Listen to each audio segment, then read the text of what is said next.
This is episode 95 of the Battle of Ohio podcast. The Bengals are on to the AFC Championship, baby. It's happened before, but I've never seen it myself, so I'm just a little anxious about Sunday, man. The Browns, well, they're getting their offseason rolling, and it looks like they're losing a member of their front office in the process. Wait, for real? Yeah, we'll talk about that in a little bit. Finally, the Steelers are proceeding as though Ben Roethlisberger is retired. Because, why, Thomas? Because Pittsburgh still sucks. That's right, Pittsburgh still sucks. Welcome to the Battle of Ohio podcast, where we follow the revival of the historic rivalry between the Cincinnati Bengals and the Cleveland Browns.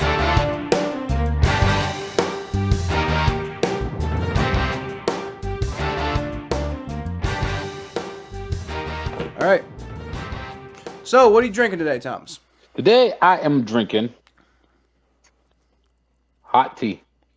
It's better than warm tea, and it's a lot better than cold tea unless you get it at McDonald's with extra diabetes. But, I'm drinking hot tea today. It's burning my tongue. So smoothing.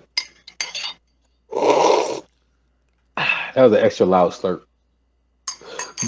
By the way, I came across this TikTok earlier today. It was this dude. He was eating noodles, and it was just very uncomfortable. Just hearing him slurp those noodles. Anyway, Kyle, what are you drinking today? I am drinking a Kona Brewing Company Hanele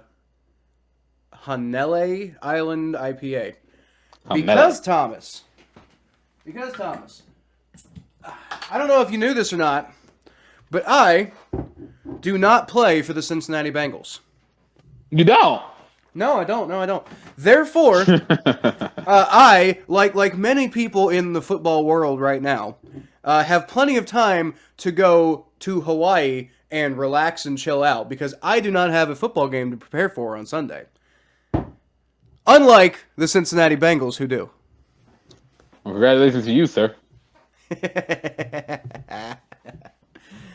Oh, it feels good, Thomas. Oh, it feels good. I've never seen my team make it this far, and I know you've never seen your team make it this far, but I was gonna say you guys have been there more recently than us, but I don't think that's true. Because 87 was when you guys went, right? Yeah. Yeah, so 88's when we went, so we have been more recently than you. Yeah. Now this isn't it. Like we still got to win, but we're playing the Kansas City Chiefs, who I don't know if you remember, Thomas, but we already beat them. Yeah, well, we all remember that because y'all beat them and y'all knocked us out of the playoffs by beating them. So trust me, I do remember that. But so yeah, trust me, I do remember that. How exciting! But obviously, this is it's really hard to beat. It's gonna be really hard to beat the Chiefs twice in a year. It's gonna be a tough one, and this is in Kansas City. But that's true. Y'all did beat them. The whole point is y'all did beat them, which means y'all can beat them, and I think that's important. Here's the thing.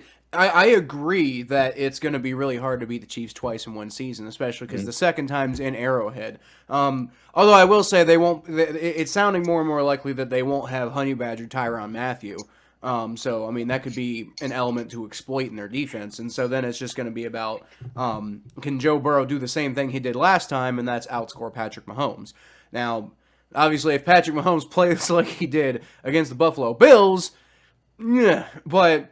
At the same time, the Bengals defense found a little bit more of an answer against Mahomes than the Bills defense did. So, I'm not saying the Bengals defense is necessarily better than the Bills defense is, but I am saying when we played Patrick Mahomes, we played better.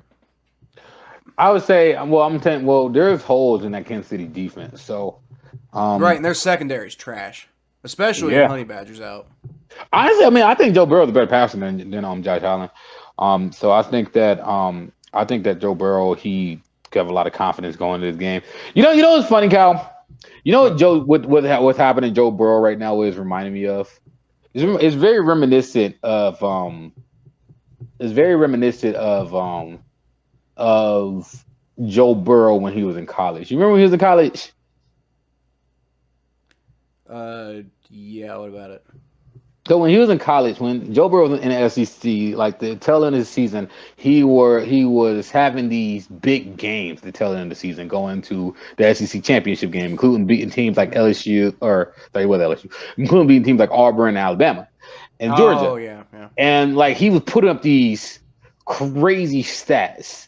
And people was like, oh, how long is he gonna keep on putting up these crazy stats? And then he goes into the college football playoffs, and then he just consistently just keep on put up these crazy stats. And then it made me realize that Joe Burrow has a second gear when it comes to the playoffs.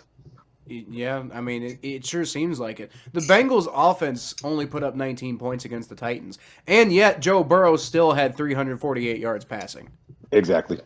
So, a big reason, a big reason why that's the case is because Evan McPherson had to hit like 5 field goals or something insane during the day because they just kept stalling out at the like after these big long drives, and it was getting obnoxious. But, I mean, I guess, the thing is the Bengals have proven that they can win by blowing you out. The Bengals have proven that they can win by, by combining offense and defense. The Bengals have proven that they can win in a heavily defensive game multiple times this year in basically, win or go home type scenarios. Like, if we had lost to the Broncos, we're not in the playoffs. And then the Titans game, it was a heavily defensive game. It was a lot of field goals. It was interceptions. It was pretty much just interceptions, but still. You win the toughest division in the league, and so you win the toughest division in the league, and you have probably one of the best young quarterbacks in the league.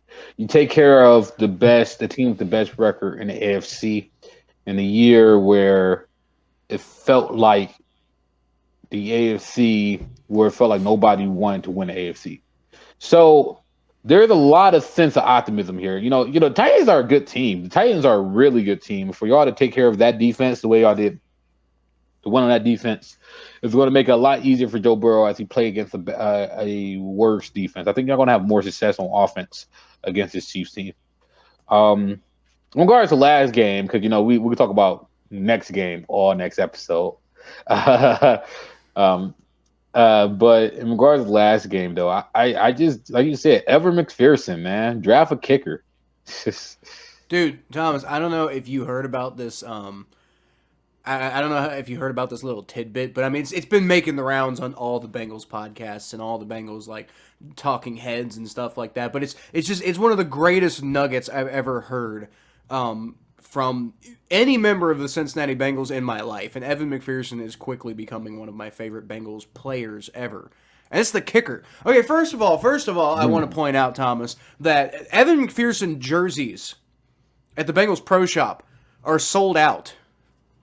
And Thomas, not only are Evan McPherson jerseys sold out in the Bengals Pro Shop, but Bengals custom jerseys are sold out because people are trying to get Evan McPherson jerseys the custom way. The thing that makes me, the thing that pissed me off the most about all of this, Kyle, is that I had the idea of having a sign at the NFL draft this year that said "draft a kicker." I didn't bring it because it was my friends. I'm no longer friends with those people. I just want to tell you, if you ever watch this, I hate you. Okay, we can move on. Wait, was your no, friend that is real. That is real petty. That is real petty right there. Was your friend against having a sign at the NFL draft? No, look. I'm not going to go into details, but let's just say I missed a lot of stuff in the NFL draft because I was trying to please other people, and it really pissed me off. I just don't get what's wrong with bringing a sign. It's Look, all I'm saying is, I'm just throwing some shit. I'm just throwing some real petty shade. Just that's all you need to know. I just threw some real petty shade. Right. I'm not cutting it out because I'm really mad. They have that sign that said draft a kicker. All right. So, yeah, definitely draft a kicker because I told you the story about the jersey sales, but the other story I wanted to tell you was after that series of plays. So basically what happens is, the Bengals are, basically not able to get anything going on offense. They do have the game tied 16-16 because the Titans made a little bit of a comeback, and now we're just like, oh my God, here we go again, Bengals. And the Titans, looks like the Titans are going to drive down the field and go have Randy Bullock go make a game-winning field goal kick because, of course, Randy Bullock would be the one to do that. If there's any more Bengals thing I've ever heard in my life, it's for us to finally win a playoff game, and the very next week, Randy Bullock is the one who knocks us out. So that's what it felt like that this was leading up to. But instead, Eli Apple, of all fucking people, tips the ball. Shout out to Eli Apple, who has just been getting nothing but shit. And he brings a lot of it on himself. He kind of talks a lot of trash, and he's only recently actually playing up to deserving to talk trash. But I will say, though, Eli Apple, he tipped a pass from Ryan Tannehill to this guy with a really long name that I don't know how to pronounce. On the Titans. And he tipped the ball, and the ball came down in Logan Wilson's hands. And so, interception with like 20 seconds left in the game, when the Titans were driving down the field to go get the game-winning score. So, at the very least, now we know that the Bengals aren't going to lose this game in regulation. It's not going to happen.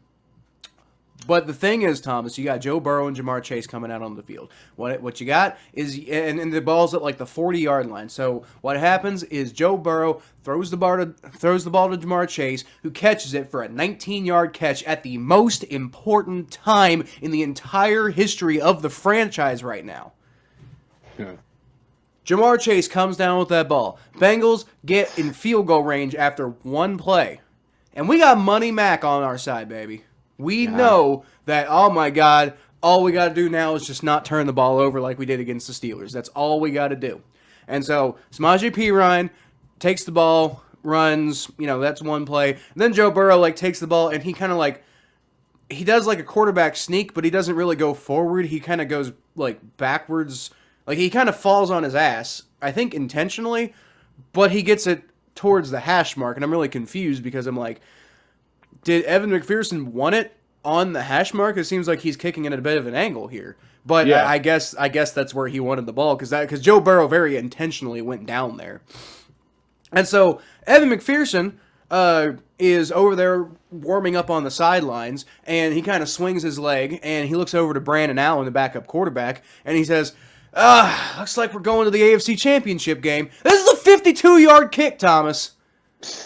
This is a 52-yard kick that, yes, every kicker in the NFL should be able to kick a 52-yard kick, but it's still a hard kick to make. It's still not something that, most people would just be like, oh my God, you know what? I got this. It's cool. We're going to the AFC Championship. It's all good. But no, Evan McPherson's coming out here with, we got Joe Burrow, the kicker. That's who our kicker is. He's Joe Burrow, except he's a kicker. He's got the exact same mentality that Joe Burrow has, except he's a kicker. He's a Nick Chubb kicker. Sure, does Nick Chubb have that mentality? I don't know. Nick Chubb is a beast. It's just that he plays for a crappy team. Right. I'm not saying Evan McPherson's really good at his job, which he is. He's a very talented kicker. What I'm saying is his mentality is he's unflappable. Oh yeah, he is. He's unflappable. He's so chill and so clutch, and he knows it, and he'll tell you about it, and then he'll go do it. He's not like it's like Joe Burrow. Joe Burrow's not a huge trash talker. Joe Burrow's not a huge he's very confident and he's got a little bit of cockiness to him, but it's not to the point where you're really grabbing onto that and stuff like that. They'll basically tell you what they're gonna do and then they'll go do it. As like Babe Ruth when he called out his home run shots. That's basically what we got here in Cincinnati. We got two of them, and it's the quarterback and the fucking kicker. I got another one for you. Joe Burrow is and Evan McPherson are the prince of football. Game blouses. Blouses? Yeah, you never watched Dave Chappelle? I have watched plenty of Dave Chappelle. I'm not familiar with what skit you're referring to. You didn't know when Charlie Murphy met Prince? I think I vaguely remember that one. Anyway, Prince is really good at basketball. Long story short, Prince is really good at basketball. I think I remember that, but it's been so long since I've seen that. It's one of the funniest skits in day. Anyway, but like, all right, look, let's like it. My whole point is, I want to keep the example. Prince is probably one of the greatest musicians of all time. I mean, he wasn't very boisterous about it. He just went out and executed. Actually, no, he was boisterous, but he wasn't like in your face boisterous. He was just like, I'm the greatest. And then he'd play 20 instruments. And then he'll do the hee that Michael Jackson does, but he makes all the women go wild. Go like hee, and all women be like, ooh, Prince. Yeah, that's basically Joe Burrow both football. Of these two human beings, Joe Burrow and Evan McPherson. Yeah, Joe Burrow's about to go up to Kansas City, like, I'm gonna make you my little red Corvette, and I'm gonna ride you always to the Super Bowl. So you know what, Thomas? For these podcasts for my YouTube channel, I always usually clip out like a 15-minute clip for when we're talking about the Bengals, and I title it something. And what I'm going to title this episode's clip, I'm going to title it, Evan McPherson is the Prince of Kickers.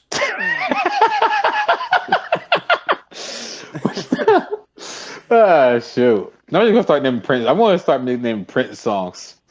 Man, I mean, like, this man's kicking like it's 1999.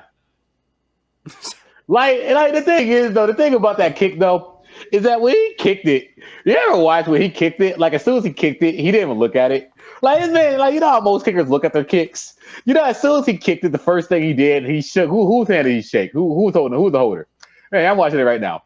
Watch the video. As soon as he kicks it, he gets up and shakes his hand right before it goes through the uprights. He already knows it. He already knows what it is. Like, he kicks it, and he's like, yep, I did that. What's up? Like, he looks at it for a second, but like, why is it in the middle of the air? Like, everybody's like getting ready. Everybody's watching it. Like, I'm watching it on watching the Bengals. I got the Bengals versus Titans game divisional round highlights at 14 minutes and 49 seconds. You pause the frame right there. If you look, everybody and their mamas are looking at the field goal, hoping it goes to the upright. The only three people who are not looking at the ball go to the upright is Evan McPherson, the kicker, who don't give a damn because he know what he did. He's like, yep, I did that. The freaking ref, because he's just trying to make sure nobody does anything on the field because his responsibility is not look at the football. And then number 92, I don't know who number 92 is, but he's sitting there looking at Evan McPherson. He's like, yeah, we lost. Yeah, we lost. The most cocky Prince motherfucker ever. Probably about to go to the crib, have some ladies over, and play Erotic City. You mentioned earlier that Evan McPherson's kicking like it's 1999, which is a weird thing to say in the first place. But the Bengals kicker in 1999. Okay, I don't listen to Prince. Okay, I don't know anything about Prince. I know he wears the purple and stuff like that. And I do vaguely remember the Dave Chappelle skit you're talking about. I just don't remember any quotes from it or anything like that. But the Bengals kicker in 1999 was Doug Pelfrey, who was my favorite Bengals kicker of all time. Mostly because he played at Kentucky. But Doug Pelfrey was my favorite Bengals kicker of all time. Until now, it's obviously Evan McPherson, and there's no debate. Evan McPherson. Before you go on, you telling me, hey, Evan McPherson, great, you're great. But you telling me you never heard 1999 by Prince? I'm sure I've probably heard it. I didn't know I didn't know the name of I didn't know the title of the song. I cannot think of one time in my life. I cannot. I'm sure it's happened. But I cannot think of one time in my life ever actually hearing a Prince song. Oh, well. My parents weren't like R&B people. Like my dad was My dad's like a marching band composer, and so he doesn't really listen to a lot of music. When he did, it was like classic rock and stuff, like classic rock, like like Beethoven, like Steely Dan and stuff like that. Oh, okay.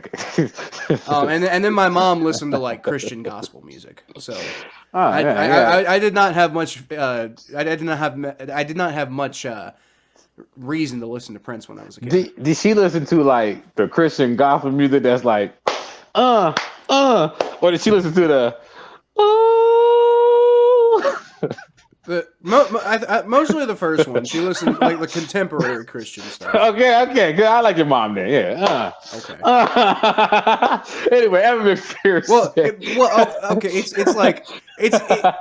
It's not quite like that though, because it's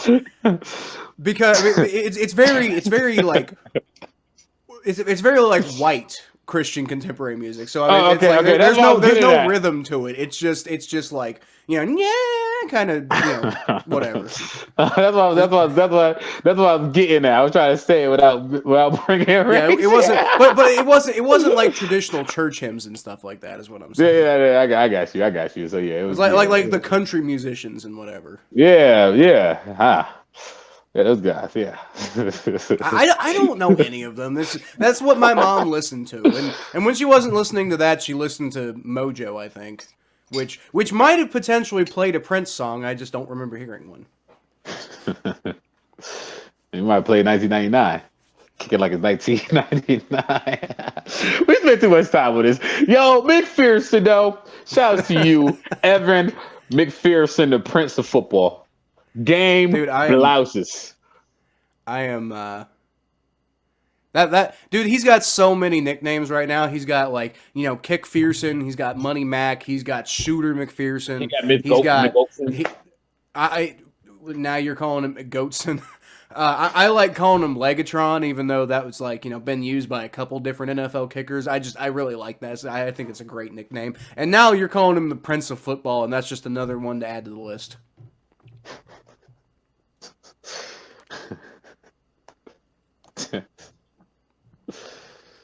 Yeah, that's great. All right. So, to kind of wrap up talking about the Bengals, like I said, it's on to Kansas City next week. The Titans, I never really felt like the Titans were really the best team in the AFC. They were just, they were the team that got off to the hottest start, and they found a way to keep up, keep up some of that consistency later in the year when they did start falling off, but they still found a way to keep winning and stuff. So, yeah. You had teams like Kansas City and Buffalo, who I think both of them were better than Tennessee, but because they kind of took a little while to kind of coalesce, and they weren't as consistent as Tennessee was. That's the thing. Like Tennessee was clearly the most consistent team in the NFL this year, but I don't think they were the best. Yeah, I don't think they were the best. Or the AFC. I mean, not only just that. I like Tennessee always have holes. They always I mean, how far can you really go with Ryan Tannehill? How far can you really go with Derrick Henry, especially when he was come back from an injury? And I don't think he really, what I mean? You miss that much time with an injury. You don't have the rhythm of the season. That's what I was saying going into it. It's like, I know Derrick Henry's coming back, and I know he's scary, but you got to remember he's missed 10 weeks or something like that. Oh, so, yeah. You'd think he's just going to come back and be right on top right away. You need at least a week of adjustment. I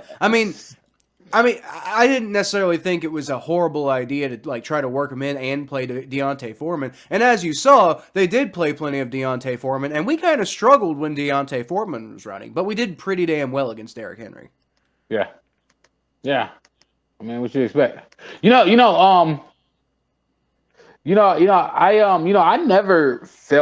I never ever felt anxiety for you guys losing that game. I always felt like y'all was going to win. I felt like we were going to win more than I'm used to feeling like we're going to win. It's like I said on, I think it was on Facebook. I don't think I said this on Twitter, but I said on Facebook that I'm confident that the Bengals can beat the Chiefs next week. And that is such a weird thing for me. I genuinely, objectively my objective analysis is that the Bengals are the more complete football team going into this game. And for me to just for me to genuinely like believe and not just be like super like it's not like a super emotional thing for me. I mean, it's really cool for me, but I'm saying I'm not saying this kind of stuff because it's like an emotional like yeah the Bengals are gonna go get them kind of stuff. It's like I genuinely do believe. Analyzing these two teams and also partially taking in what happened last time these two teams played into account, I genuinely think that the Cincinnati Bengals are a more complete football team than the Kansas City Chiefs right now. And if that plays out on Sunday, the Bengals will be going to the Super Bowl. And the fact that I genuinely believe that the Bengals are going to go to the Super Bowl, and it's not, like I said, it's not just a fantasy in my head, that is really weird and interesting to me. You know, all right. I'm gonna save my pick for Thursday. I'll tell you why. Well, I'm gonna save my pick. I even said on Facebook, I'm like, I don't know if I'm gonna feel that way at the end of the week. Yeah. But I'm telling you right now, I genuinely feel like they're the better team. I think now whether or not that means that doesn't necessarily mean they'll win. That means I think they're the better team and they probably should win. Okay. Especially if Honey Badger's out. Yeah. Honey Badger's out. All right. So one last little bit of like news that, I mean, we don't even really need to spend much time discussing, but the Bengals signed Damian Square, who's a former starting defensive tackle for the Los Angeles Chargers. We got a bunch of issues with health in our defensive tackle room right now. And people were arguing with me on Twitter because they're like, I was like, okay, if this guy was available, why did we go out and sign these like nobodies last week? Like, we cut, I forget what his name was, but we cut somebody. Let's see. We cut whoever we signed last week at defensive tackle, Doug Costin. We cut Doug Costin so we could bring in Damian Square. And I'm just sitting here thinking, like, if Damian Square was available this whole time, why didn't we go get him? Is Damian Square like the greatest defensive tackle of all time? No, he's, he was a starter who like didn't stay the starter because they found an upgrade and stuff like that. So he's not the greatest of all time or anything like that. But he is a solid, experienced defensive tackle in the league, and if this guy was available, why didn't we go get him? And people on Twitter were like, oh, it's because he's a nose tackle and not a 3-tech, and we needed nose tackles last week, not 3-techs. And I'm like, okay, but Larry Ogunjobi and Mike Daniels are 3-techs. They're the ones who are hurt. What do you mean we needed nose tackles? We had nose tackles. DJ Reader was still in there. Yeah, I don't know. By the way, I'm looking at these stats because I'm thinking about my underrated player of the week. I didn't even look at that crap. I'm just sitting here looking at some of the stats though. What's up with Samaje Perine, man? Are we just not putting him in the offense anymore at all? Is we just trying to limit his touches? Because I get we're in playoffs, so we want to maximize the talent. But it looks like that we're not using Samaje Perine, or I don't see Drew Samples on the stat sheet at all. Drew Samples, are we just? Is CJ Ugama just taking over Drew Samples' job? Well, it's been CJ Uzama's job the whole time. Drew Samples the backup.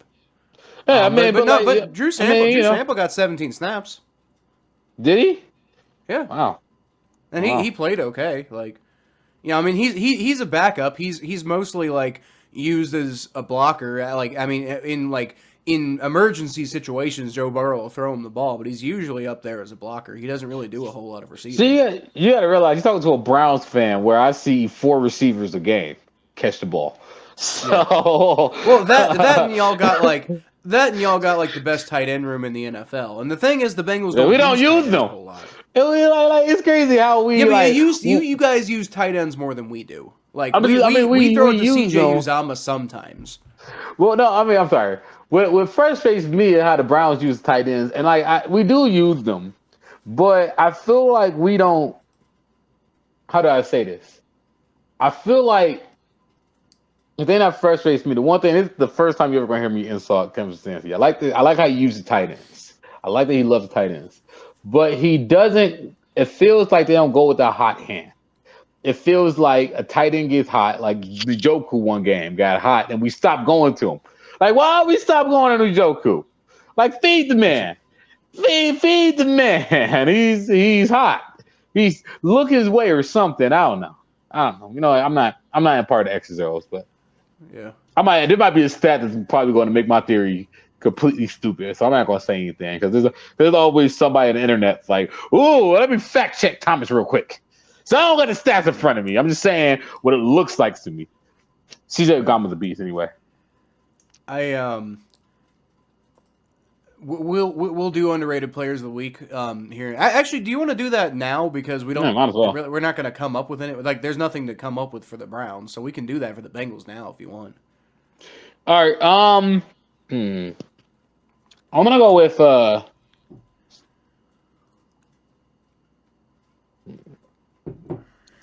See, because I don't even know who's underrated anymore on the Bengals.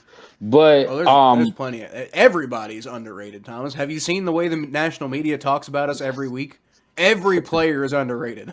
You know, I'm gonna go with Except Jamar Chase. I'm gonna go with the person I always picked last year, and since you just said everybody's underrated, I'm gonna go with him. I'm gonna go with T. Higgins, and okay. I know T. Higgins is your second receiver, but dude had 7 receptions for 96 yards and 13.7 yards at the catch. Keep in mind, this is a young receiver. Those are really good stats for a second-year receiver in his second playoff game. And right. Like I just think that T. Higgins don't get I know because Jamar Chase is this generational talent, and he had 109 yards, so he did beat T. Higgins. But I love T. Higgins' game. I think T. Higgins is one of the crispest route runners that I've seen in person. Y'all ever want to watch anytime I go to the stadium, just watch T. Higgins run routes. He runs routes so crisply. He's so good with his time is impeccable. And him and Joe Burrow, they had a good you can tell they had a good bond with each other last year. I really enjoy watching T. Higgins. So I'm going with T. Higgins because having 96 yards in your second playoff game, that's big time as a second-year player. He's only going to get better. And I think he got a bright future. That's a future Pro Bowler right here. All right. Yes, I agree. T. Higgins is fantastic. So I'm kind of torn here. I'm going to do something I don't normally do, and I'm going to give kind of a underrated player of the week this week because I have 2 guys and I can't really decide between them. And it's our fucking podcast, so fuck you. I'm going to choose 2 guys. Yeah. I mean, who make the rule? Who make the rules anyway? Exactly. I came up with the segment, so I'm changing the rules. Yeah. All right. So my first underrated player of the week is going to be offensive guard, or let's just call him offensive lineman Jackson Carman. Okay.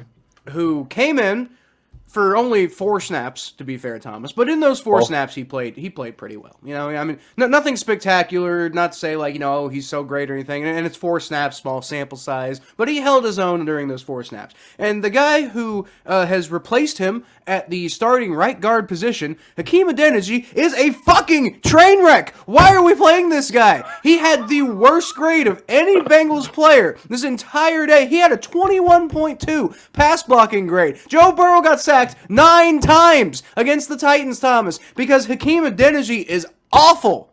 I don't know. I know Frank Pollock loves Hakeem Adeniji, but we spent a 2nd round pick on this Jackson Carman kid, and he's not like a Pro Bowler or anything, but he's pretty decent. Why are we playing Hakeem Adeniji over him when Hakeem Adeniji is a train wreck? I can't answer that question. I don't understand. I really don't understand. So Jackson Carman's my underrated player of the week, and the problem is the people who are underrating him are the Bengals. I don't understand why we're not playing this guy. Joe Burrow was running for his life all day against the Titans, and it may not have needed to be that way if you put Jackson Carman in at right guard. I don't get it. I really don't get it. And I'm gonna fight somebody over this. I don't understand. What's that? Rocket science. I tried. This really is hard. Yeah. Well, you see, here's the thing, Thomas. What I just told you is not rocket science. It's not rocket science to see there's a guy on the offensive line who is just getting completely, absolutely bullied and destroyed week after week. And it's not rocket science to figure out that guy's bad. I should put somebody else in there. Maybe we should put in the guy who was in there who all season when he's in there has been, up and down, and there's been some bad plays, but there's been some good plays, and it's like, it kind of averages out to being a pretty okay offensive lineman. And that's what we need. We need okay, because if we have okay, Joe Burrow's going to light it up. But we don't. We have Hakeem Adeniji, who's getting absolutely destroyed, who was a 6th-round draft pick, Thomas. Shout out to the Jiminy.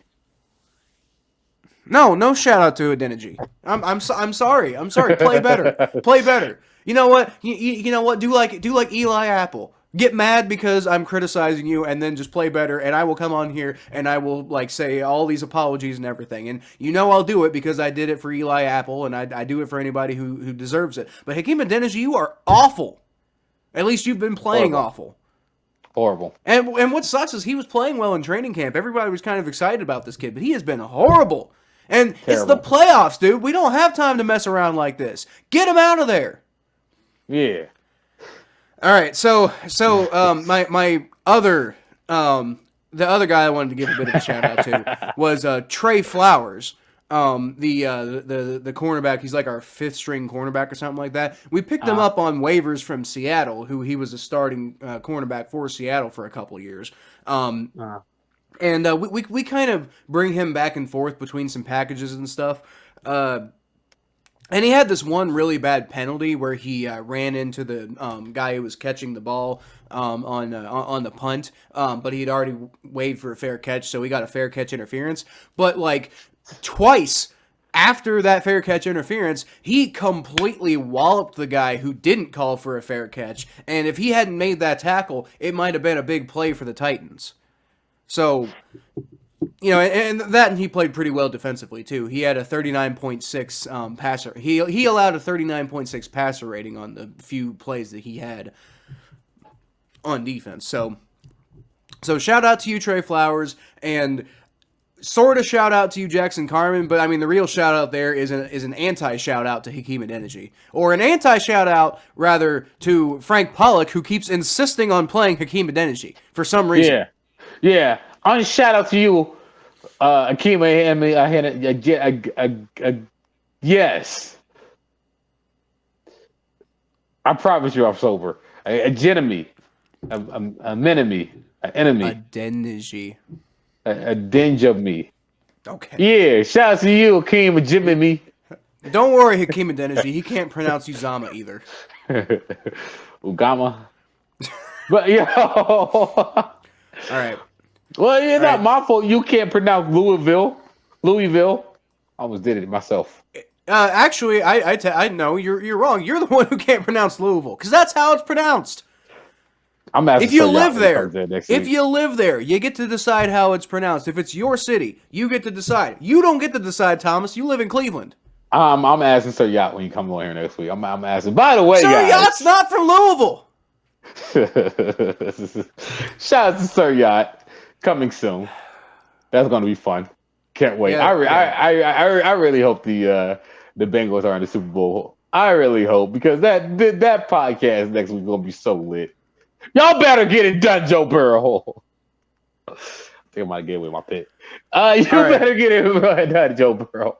Swear to God. So there are not a lot of big storylines to talk about with the Browns, but the one thing I did find is that it sounds like it's all about Baker. Minnesota Vikings are planning on hiring the Browns vice president of football operations to be their new general manager. So I don't know if you are familiar with him, Thomas, but Kwesi Adolfo-Mensah is set to be the new Vikings GM, and from what I can tell, he seems to be like Andrew Berry's number 2 in Cleveland. So yeah, well, so he's leaving. That's unfortunate. Let's just hope they don't fire Andrew Berry. Why would they fire Andrew Berry? I don't know. The Browns. They're the Browns. y'all had like maybe not a good year, but y'all had like a I wouldn't say it was a disaster. The fourth best year in our franchise since 1999. That's not good though. So the fourth best year in our franchise since 1995. Look, Thomas, the goalposts have been moved since then. Like y'all came out and you did something special last year. I think you need to start expecting a little bit more than being better than the old Browns. The only thing that people have been talking about with the Browns is Baker Mayfield. You know what's crazy about it? You know what's crazy about it, Kyle, is that Brian Windhorst, the ESPN reporter, actually insulted local Cleveland radio stations because local Cleveland radio stations, like if right now you have the Cavs who are 10 games over 500, and you got the Browns who missed the playoffs. And all they're talking about is Baker Mayfield. All the radio hosts, and yes, this is me throwing a dab at the radio hosts in Cleveland because I am sick of it myself. And I appreciate y'all. I love y'all and everything. Y'all great. But I need y'all to really think about this. The Cavs are 10 games above 500. And 90% of the conversation on Cleveland Sports Talk Radio, and it isn't true, and y'all can't deny this, it's about Baker Mayfield and his torn shoulder. But again, Cavs are one game away from being in first place in the Eastern Conference. And we talk 90% about the Browns, who are not in the playoffs. And we talk about Baker Mayfield. Like, I get talking about playoff football. I get talking about the Bengals and stuff. I get talking about that. But why are we still talking about Baker Mayfield's shoulder? You didn't even write it in your notes as a topic on this podcast, which is about the Browns and the Bengals. Because what else are we going to say about it? What else are we honestly going to say that we haven't said already? Like, you've been talking about it for the last 2 weeks. We had Joe on, and you and Joe had a pretty good discourse about it. Yeah. I'm assuming next week when we have Sir Yacht on, I'm sure you and him will probably talk about Baker Mayfield. Yeah, we'll probably talk about it. Yeah. It's like there's plenty of Baker Mayfield content happening. It's cool. It's covered. Yeah, it's more than covered. It's not covered. It's research. It's science. It's analyzed. We buried it in the ground and we barked at the hole. Yeah, now you got to the point where it's just basically positive. Like you got freaking, I don't know if you heard, but you got news reporters, you got the Browns players going at the media, and there's like I said, Browns Twitter had gotten toxic to the point where Browns Twitter is attacking members of the media, and the players and the media are actually going at it. Like it's. Like there is some real dysfunction going on in Berea right now, and I think that there's going to be some stuff that comes out that I still think that we're going to have an interesting offseason about the Browns. I think that when the dust is settled, probably after the Super Bowl, when people are searching for stories, I think you're going to start seeing some stories about things that happened during the season that might raise some eyebrows about dysfunction for the Browns. I don't see. The thing that I've always said about the Browns is the thing that keeps the Browns from being a successful organization is they just do not make any attempt to engender stability. It's like exactly. Like I just said, it's important to move your expectations because you've had 2 relatively successful seasons compared to where you were. So stop thinking like the old Browns. But at the same time, in stopping thinking like the old Browns, you also have to understand that you don't have to just fire somebody because you didn't like the result that they had. Like that's not how the NFL works. You don't just completely throw it in the trash and start over every time something bad happens. Yeah. Because if you do that, then you'll never build anything. Well, I mean, that's what that's pretty much how my whole stance on Baker Mayfield is that y'all want to move on to Baker Mayfield for like a person with Derek Carr when Baker Mayfield had more success in his career than Derek Carr already have, and he's younger, and so and I get the whole sentiment, the sentiment that Derek Carr is a leader, but what about the season Derek Carr had last year? Where's his leadership? So are we just going to make excuses for him Like, oh yeah, you're like, well, you're the bad coach. Like, well, what about all the bad coaches Baker made? Like, literally all the same things you say. So it really, it's really, this whole thing is so tiring with me because I feel like we're not having logical conversations about the Browns, and it's frustrating to be a part of it. It's frustrating to watch. Yeah, that's all I gotta say about him. Oh yeah, Destin Fox, the radio host. I'm not throwing shots at him right now or anything, but one of the Wyatt Teller's wife tweeted tweeted about him saying, "Do we hate Destin Fox right now because Destin Fox is a very anti-Baker Mayfield person?" So that's happening. That's the level of toxicity that this has gotten to, and that's how annoyed I am, and that's why Brian Windhorst said what he said on ESPN. I thought I really did like every year. I have friends who buy into like all the hype that the Browns are building, and I really I make fun of them every single time. I'm like, dude, it's the Browns. They always do this, and I bought into it this time, man. I mean, how can you not? But see, because here's the first time. The first time, the difference between the other time and this time is the Browns were only 2 games away from the Super Bowl last year. Yeah, that's part of why I started buying in. That's why a lot of people bought in. But you also got to realize that there were circumstances. I think the problem. I think my biggest problem is how they not that Baker Mayfield got hurt, is how they handle invasion of that, and that's what comes out of a dysfunctional organization. That's all I got on the Browns, man. I don't want to talk about depression for too much longer. Well, let's go ahead and move on. I think then to the state of the AFC North. Oh yeah. How's our favorite Confederate soldier doing?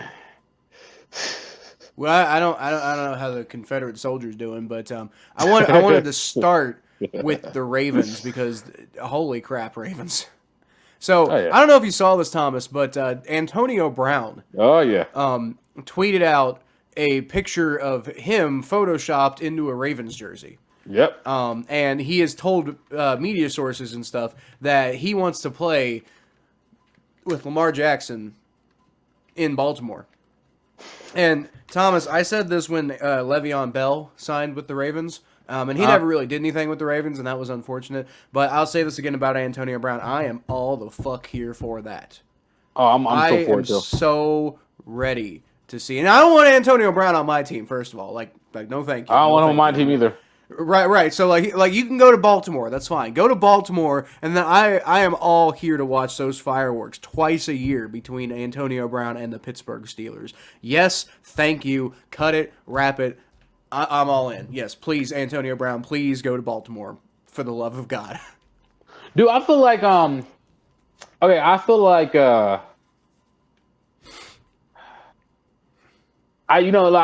just feel like Lamar Jackson needs a receiver for one, but I mean, like, shouldn't Baltimore be concerned about Lamar Jackson? I know I say this many times, but shouldn't they be concerned about Lamar Jackson?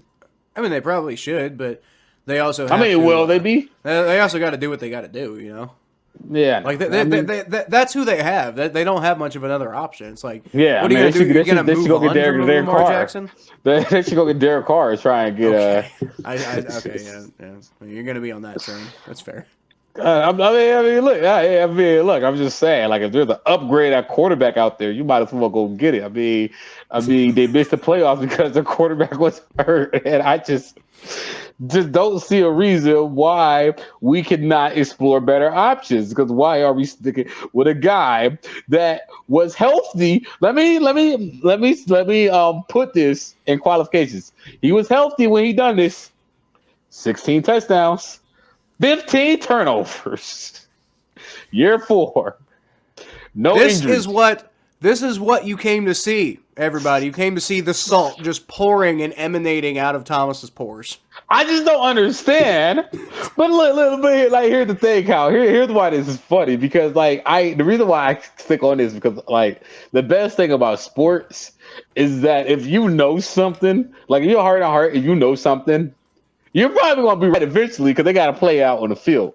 So I'm smiling, I laugh about this because I know that Lamar Jackson is digressing in front of our eyes. And then people are going to be like, oh, he won an MVP. So, Westbrook won an MVP in the NBA, and we all see what happened to him. Oh, have the grades have fallen.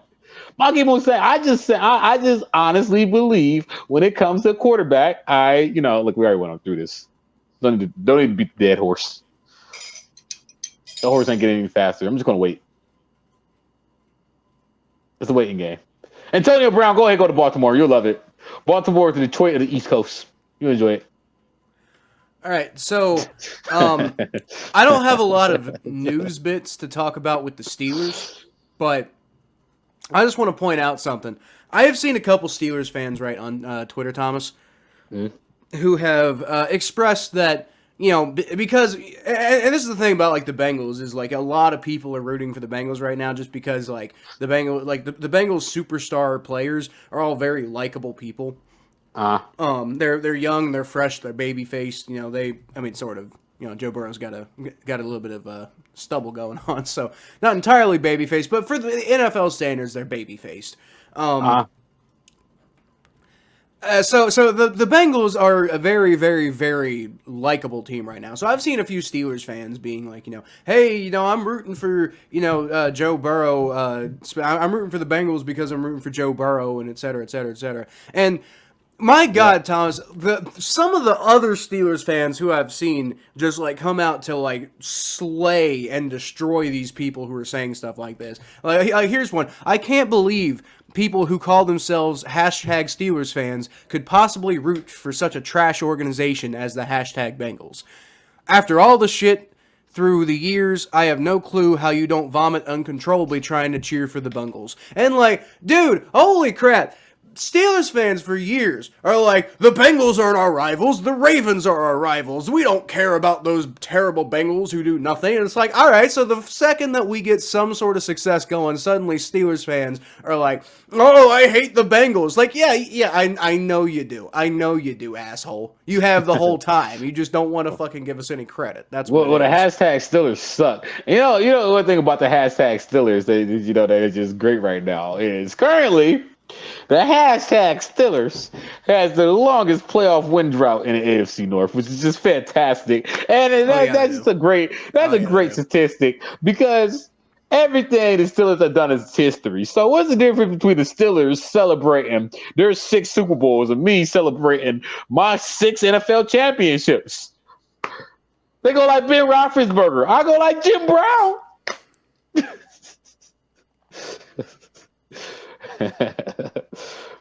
So they're up here yelling. Who was their coach? Carcel or not Carcel? Yeah, wasn't Carcel? Who's their coach? Who's his coach before Tomlin? Cower. Yeah, Cower. That guy. Hate that guy. Yeah, he's not bad. Yeah. But they yelling. No, screw that. I hate Bill Cower. I hate Bill Cower more than I hate Mike Tomlin. Fuck Bill Cower. Yeah, that's that guy. Bullshit. Yeah. And I be yelling, Paul Brown. So I mean, still, I like Paul Brown too. Yeah, good dude. Did a lot. By the way, Paul Brown. By the way, guys, for any of y'all who ever need some history of football knowledge, Paul Brown did a lot for African American players. Really respect him, dude. Really respect him for that. I'm gonna let you get back to whatever train you were on there for a second, but real quick, I just want to point out that if the Bengals win next week and then they go to SoFi in a couple weeks and then they win the Super Bowl, if Mike Brown, of all fucking people, wins the Super Bowl and Paul Brown never got to win a Super Bowl, there is no God. I don't. How is Mike Brown on the verge to win a Super Bowl? This will be the second Super Bowl that like Paul Brown was heavily responsible for getting the Bengals to that 1981 Super Bowl, but by the time the 1988 Super Bowl came around, Mike Brown was really kind of basically in charge of the team at that point. I mean, Paul Brown died just a couple years later, so Mike Brown was basically in charge of the team at that point. But if Mike Brown wins a Super Bowl, Paul Brown never won a Super Bowl. There is no greater travesty of justice in the world, I don't think. I mean, I will grant that Mike Brown has been doing a pretty good job lately as the Bengals owner. A lot of that has to do with the fact that I think he started giving some control over to his kids, and he started delegating a lot more instead of trying to just be like, the only voice in the room like he used to try to do.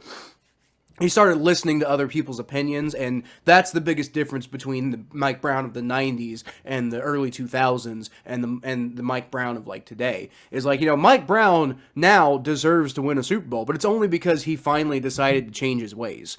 But when I was a kid, Thomas, we had, like, Bengals fans hated this guy. Mike Brown was the biggest villain in Cincinnati because he was just, like, such an incompetent owner back then. I remember I used to participate in this thing called the Who Dey Revolution.